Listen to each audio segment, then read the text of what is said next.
The potential takeover of Manchester United reached its latest chapter on Thursday evening after a second bid from Sir Jim Ratcliffe was submitted. A spokesperson for Ratcliffe's Ineos Group confirmed to Men's Sport confirmed as such, with the petrochemicals billionaire and Boyhood United fan joining several other unnamed second-stage bidders. He and Sheikh Jassim bin Hamad Al Thani have long been thought of as the two serious contenders, although neither managed to meet the original Wednesday 9 p.m. deadline and both were forced to ask for an extension.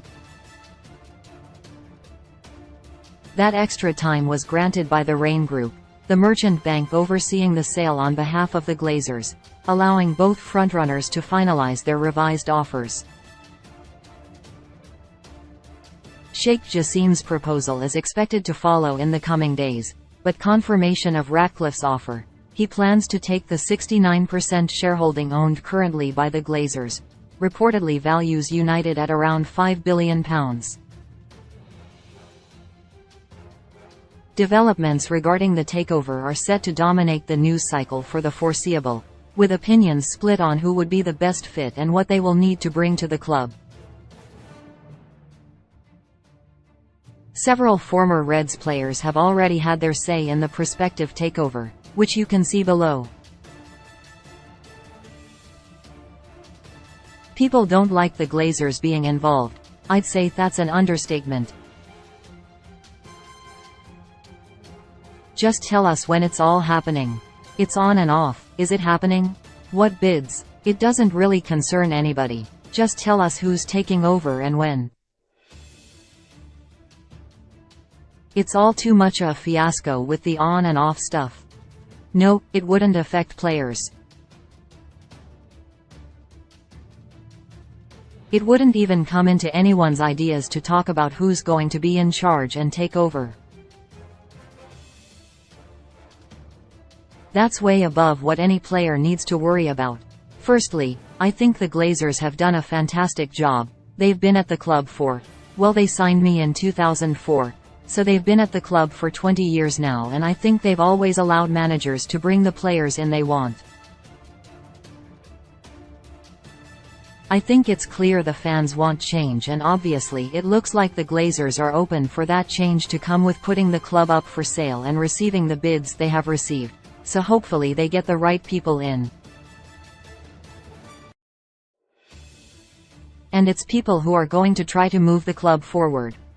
The main thing is that the Glazers leave as quickly as possible, and the second thing is that whoever takes it over, if they could hand it over to people who are in good hands and have a feeling for the club, that would be great. Jim Ratcliffe was born in Manchester and knows the area. If he wins it, I think there will be a lot of very happy Manchester United fans. He would want to do the right thing by the club. In fact, I am sure that he would. That's the main thing beyond the Glazers leaving, that they don't hand it over. I don't think United can hand it over to another investment firm who are expecting a return on their money. That's what worries me a little bit about private enquiry coming into football, and that ultimately, they are looking for a return on their money and a return on their investment. If that's the case, it could mean that United aren't in a similar place to where this club, Manchester City, are here, or Newcastle, with benefactors who are happy to live debt-free, not have interest payments, not leverage debt against the club. Manchester United need to be a debt-free football club, with someone who's willing to put money in.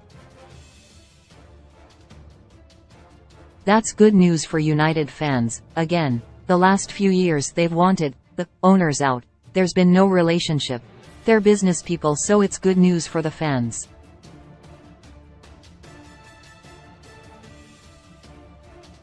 Now